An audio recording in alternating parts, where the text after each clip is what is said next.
ಎಲ್ಲರಿಗೂ ನಮಸ್ಕಾರಗಳು. ಇಂದಿನ ವಿಡಿಯೋದಲ್ಲಿ ನಾವು 3ನೇ ತರಗತಿಯ ಕನ್ನಡ ವಿಷಯದ 15ನೇ ಪಾಠವಾದ ಆಡೋಣ ಬಾ ಎಂಬ ಪಾಠದ ಪ್ರಶ್ನೋತ್ತರಗಳನ್ನು ತಿಳಿಯೋಣ ಮಕ್ಕಳೇ. ಅಭ್ಯಾಸದ ಪ್ರಶ್ನೆಗಳನ್ನು ನೋಡೋಣ. ಈ ಪ್ರಶ್ನೆಗಳಿಗೆ ಒಂದೊಂದು ವಾಕ್ಯಗಳಲ್ಲಿ ಉತ್ತರಿಸು. ಮೊದಲ ಪ್ರಶ್ನೆ, ಕಿಶೋರ ಏಕೆ ಅಳುತ್ತಿದ್ದ? ಉತ್ತರ, ಪ್ರಮೀಳಕ್ಕ ತನ್ನನ್ನು ಆಟಕ್ಕೆ ಸೇರಿಸಿಕೊಳ್ಳುತ್ತಿಲ್ಲವೆಂದು ಕಿಶೋರ ಅಳುತ್ತಿದ್ದನು. ಪ್ರಶ್ನೆ 2, ಕಿಶೋರ ಅಳುವ ಸದ್ದಿಗೆ ಯಾರು ಹೊರಗೆ ಬಂದರು?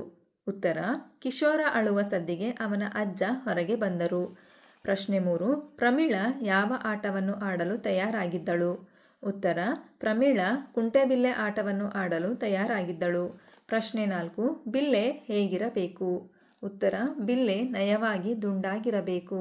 ಪ್ರಶ್ನೆ 5, ಅಂಕಣದಲ್ಲಿ ವಿಶ್ರಾಂತಿಗಾಗಿ ಇರುವ 2 ಚೌಕಗಳಿಗೆ ಏನೆನ್ನುತ್ತಾರೆ? ಅಂಕಣದಲ್ಲಿ ವಿಶ್ರಾಂತಿಗಾಗಿ ಇರುವ 2 ಚೌಕಗಳಿಗೆ ಗಟ್ಟದ ಮನೆಗಳು ಎನ್ನುತ್ತಾರೆ. ಆ ಮುಖ್ಯ ಪ್ರಶ್ನೆ.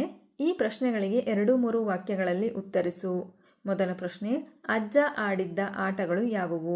ಉತ್ತರ, ಅಜ್ಜ ಆಡಿದ್ದ ಆಟಗಳು ಕಲ್ಲೋ ಮಣ್ಣೋ, ಚಿನ್ನಿದಾಂಡು, ಓಟದ ಆಟ, ಮರಕೋತಿ ಆಟ, ಆಣೆಕಲ್ಲು, ಚೌಕಾಬಾರ, ಉದ್ದಿನ ಮೂಟೆ ಮುಂತಾದ ಆಟಗಳು. ಪ್ರಶ್ನೆ 2, ಬಿಲ್ಲೆ ಎಸೆಯುವ ಬಗ್ಗೆ ಅಜ್ಜ ಏನೆಂದು ಹೇಳಿದರು? ಉತ್ತರ, ಚೌಕದೊಳಗೆ ಎಸೆಯುವ ಬಿಲ್ಲೆ ಅಂಕಣದೊಳಗಿನ ಯಾವುದೇ ಚೌಕದ ಗೆರೆ ಮೇಲೆ ಬಿದ್ದರೂ ಔಟ್ ಆದಂತೆ. ಅಂದರೆ ಆಗ ಇನ್ನೊಬ್ಬ ಆಟಗಾರನ ಸರದಿ. ಅದೇ ರೀತಿ ಎಲ್ಲ ಚೌಕಗಳಿಗೂ ಬಿಲ್ಲೆಯನ್ನು ತಳ್ಳುತ್ತಾ ಸಾಗುವಾಗಲೂ ಬಿಲ್ಲೆ ಗೆರೆಯ ಮೇಲೆ ನಿಲ್ಲಬಾರದು.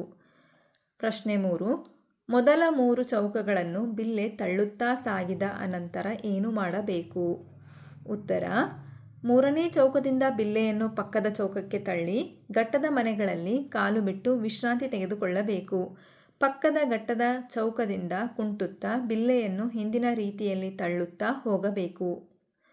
ಪ್ರಶ್ನೆ 4, ಕೊನೆಯ ಚೌಕಕ್ಕೆ ಬಂದ ಮೇಲೆ ಏನು ಮಾಡಬೇಕೆಂದು ಪ್ರಮೀಳ ಹೇಳಿದಳು? ಉತ್ತರ, ಕೊನೆಯ ಚೌಕಕ್ಕೆ ಬಂದ ಮೇಲೆ ಅಲ್ಲಿಂದ ಬಿಲ್ಲೆಯನ್ನು ಅಂಕಣದಿಂದ ಹೊರಗೆ ತಳ್ಳಬೇಕು. ಅನಂತರ ಕೊನೆಯ ಚೌಕದಿಂದ ಹಾರಿ ಆ ಬಿಲ್ಲೆಯನ್ನು ತುಳಿಯಬೇಕು ಎಂದು ಪ್ರಮೀಳ ಹೇಳಿದಳು. ಪ್ರಶ್ನೆ 5, ಕುಂಟೆಬಿಲ್ಲೆ ಆಟದ ಉದ್ದೇಶಗಳು ಯಾವುವು? ಉತ್ತರ, ದೇಹಕ್ಕೆ ವ್ಯಾಯಾಮ, ಮನಸ್ಸಿಗೆ ರಂಜನೆ ಪಡೆಯುವುದೇ ಕುಂಟೆಬಿಲ್ಲೆ ಆಟದ ಉದ್ದೇಶವಾಗಿದೆ. ನಂತರ ಈ ಮುಖ್ಯ ಪ್ರಶ್ನೆ, ಕೊಟ್ಟಿರುವ ಆಟಗಳನ್ನು ಒಳಾಂಗಣ ಹಾಗೂ ಹೊರಾಂಗಣ ಆಟಗಳಾಗಿ ವರ್ಗೀಕರಿಸಿ ಬರೆ. ನೋಡಿ ಮಕ್ಕಳೇ, ಇಲ್ಲಿ ಕೆಲವು ಒಳಾಂಗಣ ಮತ್ತು ಹೊರಾಂಗಣ ಆಟಗಳನ್ನು ಕೊಟ್ಟಿದ್ದಾರೆ. ಅವುಗಳನ್ನು ನೀವು ಸೆಪ್ರೇಟ್ ಮಾಡಿ ಬರಿಬೇಕು. ಒಳಾಂಗಣ ಆಟಗಳು ಉದ್ದಿನ ಮೂಟೆ, ಅಣ್ಣೆಕಲ್ಲು, ಚೌಕಾಬಾರ. ಹೊರಾಂಗಣ ಆಟಗಳು ಚಿನ್ನಿದಾಂಡು, ಕಲ್ಲೋ ಮಣ್ಣೋ, ಕಣ್ಣು ಮುಚ್ಚಾಲೆ. ಕುಂಟೆಬಿಲ್ಲೆ ಆಡುವ ವಿಧಾನವನ್ನು ಅನುಕ್ರಮವಾಗಿ ಬರೆ ಅಂತ ಕೊಟ್ಟಿದ್ದಾರೆ. ನೋಡಿ, ಗಮನಿಸಿ ಮಕ್ಕಳೇ. ಕೊನೆಯ ಚೌಕದಿಂದ ಬಿಲ್ಲೆಯನ್ನು ಹಾರಿ ತುಳಿಯುವುದು, ಅಂಕಣ ಬರೆಯುವುದು, ಮೊದಲ ಚೌಕಕ್ಕೆ ಬಿಲ್ಲೆ ಎಸೆಯುವುದು, ಘಟ್ಟದ ಚೌಕಗಳಲ್ಲಿ ವಿಶ್ರಾಂತಿ ಪಡೆದುಕೊಳ್ಳುವುದು ಅಂತ ಇದೆ ಅಲ್ವಾ. ಇದರಲ್ಲಿ ಮೊದಲು ಬರುವ ವಿಧಾನ ಯಾವುದು? ಅಂಕಣ ಬರೆಯುವುದು, ಹೌದಲ್ವಾ. ನಂತರ ಮೊದಲ ಚೌಕಕ್ಕೆ ಬಿಲ್ಲೆ ಎಸೆಯುವುದು, ನಂತರ ಘಟ್ಟದ ಚೌಕಗಳ ವಿಶ್ರಾಂತಿ ಪಡೆದುಕೊಳ್ಳುವುದು, ನಂತರ ಕೊನೆಯ ಚೌಕದಿಂದ ಬಿಲ್ಲೆಯನ್ನು ಹಾರಿ ತುಳಿಯುವುದು. ಹೀಗೆ ಅನುಕ್ರಮವಾಗಿ ಬರೆಯಿರಿ ಮಕ್ಕಳೇ.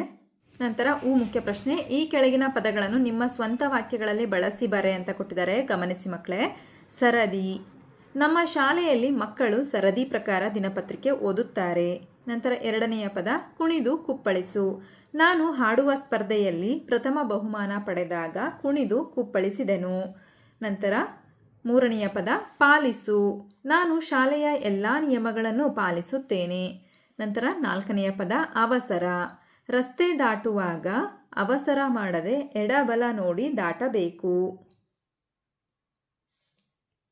ನಂತರ ಕೊಟ್ಟಿರುವ ಪದಗಳಿಗೆ ನಾನಾರ್ಥಕಗಳನ್ನು ಬರೆಯಿರಿ ಅಂತ ಕೊಟ್ಟಿದ್ದಾರೆ. ಗಮನಿಸಿ. ಆಡು. ಆಡು ಇದರ ನಾನಾರ್ಥಕಗಳು. ಮೇಕೆ ಅಥವಾ ಆಟ ಆಡುವುದು. ಕಾಡು.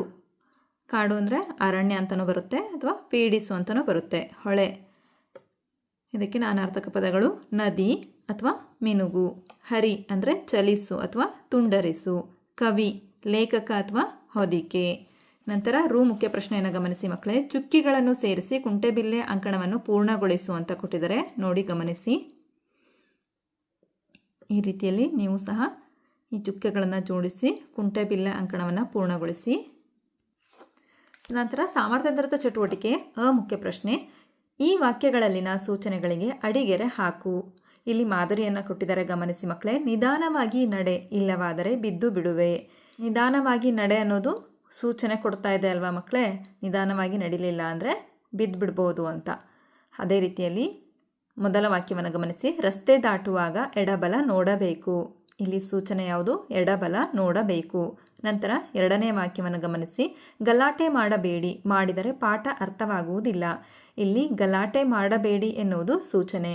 ನಂತರ ಮೂರನೆಯ ವಾಕ್ಯವನ್ನು ಗಮನಿಸಿ. ಆಟ ಆಡುವಾಗ ಎಚ್ಚರವಿರಲಿ, ಇಲ್ಲವಾದರೆ ಅಪಘಾತ ಆಗುವುದು. ಇಲ್ಲಿ ಸೂಚನೆ ಆಟ ಆಡುವಾಗ ಎಚ್ಚರವಿರಲಿ ಎನ್ನುವುದು. ನಂತರ ನಾಲ್ಕನೆಯ ವಾಕ್ಯವನ್ನು ಗಮನಿಸಿ. ಊಟ ಮಾಡುವಾಗ ಅವಸರ ಮಾಡಬಾರದು. ಇಲ್ಲಿ ಅವಸರ ಮಾಡಬಾರದು ಅನ್ನೋದು ಸೂಚನೆ ಮಕ್ಕಳೇ. ನಂತರ ಭಾಷಾ ಚಟುವಟಿಕೆಯನ್ನು ಗಮನಿಸಿ. ಕೊಟ್ಟಿರುವ ಪದಗಳನ್ನು ಓದು, ಉಚ್ಚಾರ ಮತ್ತು ಅರ್ಥ ವ್ಯತ್ಯಾಸ ಗಮನಿಸು ಅಂತ ಕೊಟ್ಟಿದ್ದಾರೆ. ಅರಸು ಮತ್ತು ಹರಸು. ಅರಸು ಅಂದರೆ ರಾಜ, ಹರಸು ಅಂದರೆ ಆಶೀರ್ವದಿಸು. ಅಲ್ಲಿ ಅಂದರೆ ಆ ಸ್ಥಳದಲ್ಲಿ ಅಂತ ಅರ್ಥ. ಹಲ್ಲಿ ನೀವು ನೋಡಿದಿರಲ್ವಾ, ಮನೆಯಲ್ಲಿ ಇರ್ತಾವಲ್ವ ಹಲ್ಲಿ, ಲಿಜಾರ್ಡ್. ಉಳಿ ನಂತರ ಹುಳಿ. ಈ ಎರಡೂ ಪದಗಳ ಅರ್ಥ ವ್ಯತ್ಯಾಸ ಗಮನಿಸಿ ಮಕ್ಕಳೇ. ಉಳಿ ಅಂತಂದರೆ ಉಳಿಯೋದು ಮಕ್ಕಳೇ. ಹುಳಿ ಅಂತಂದರೆ ಇದು ಆಮ್ಲದ ರುಚಿಯನ್ನು ಹೊಂದಿರತಕ್ಕಂತಹ ಒಂದು ಪದಾರ್ಥ. ಆ ಮುಖ್ಯ ಪ್ರಶ್ನೆ ಮಾದರಿಯಂತೆ ಬದಲಾಯಿಸು ಅಂತ ಕೊಟ್ಟಿದ್ದಾರೆ. ಮಾದರಿಯನ್ನು ಗಮನಿಸಿ ಮಕ್ಕಳೇ.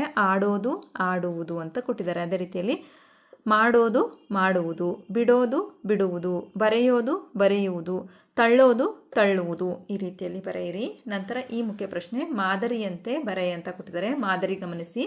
ಅವನು ಆಟ ಆಡಿದ, ಅವನು ಆಟ ಆಡಲಿಲ್ಲ. ನಂತರ ಮೊದಲ ವಾಕ್ಯವನ್ನು ಗಮನಿಸಿ. ಅವಳು ಹಾಡು ಹೇಳಿದಳು, ಅವಳು ಹಾಡು ಹೇಳಲಿಲ್ಲ. ನಂತರ ನಾಯಿ ಜೋರಾಗಿ ಬೊಗಳಿತು, ನಂತರ ನಾಯಿ ಜೋರಾಗಿ ಬೊಗಳಲಿಲ್ಲ. ಈ ರೀತಿಯಲ್ಲಿ ಮಾದರಿಯಂತೆ ವಾಕ್ಯಗಳನ್ನು ಬರೆಯಿರಿ ಮಕ್ಕಳೇ. ನಂತರ ಶಿಕ್ಷಕರು ಶಾಲೆಗೆ ಬಂದರು, ಶಿಕ್ಷಕರು ಶಾಲೆಗೆ ಬರಲಿಲ್ಲ. ಅಮ್ಮ ಅಡುಗೆ ಮಾಡಿದಳು, ಅಮ್ಮ ಅಡುಗೆ ಮಾಡಲಿಲ್ಲ. ಅಜ್ಜ ಕತೆ ಹೇಳಿದರು, ಅಜ್ಜ ಕತೆ ಹೇಳಲಿಲ್ಲ. ಈ ರೀತಿಯಲ್ಲಿ ಮಾದರಿಯಂತೆ ನೀವು ಸಹ ಈ ಕೊಟ್ಟಂತಹ ವಾಕ್ಯಗಳನ್ನು ಬರೆಯಿರಿ ಮಕ್ಕಳೇ. ಹಾಗಾದರೆ ಮಕ್ಕಳೇ, ಈ ಪಾಠದಲ್ಲಿ ಬಂದಿರತಕ್ಕಂತಹ ಎಲ್ಲ ಪ್ರಶ್ನೆಗಳಿಗೆ ನಿಮಗೆ ಉತ್ತರ ಲಭಿಸಿದೆ ಅಂತ ನಾನು ಭಾವಿಸ್ತಾ ಇದ್ದೀನಿ. ಧನ್ಯವಾದಗಳು. ನಮ್ಮ ವಿಡಿಯೋ ಇಷ್ಟವಾದಲ್ಲಿ ಪ್ಲೀಸ್ ಸಬ್ಸ್ಕ್ರೈಬ್ ಮಾಡಿ, ಲೈಕ್ ಮಾಡಿ, ಶೇರ್ ಮಾಡಿ, ಪ್ರೋತ್ಸಾಹಿಸಿ.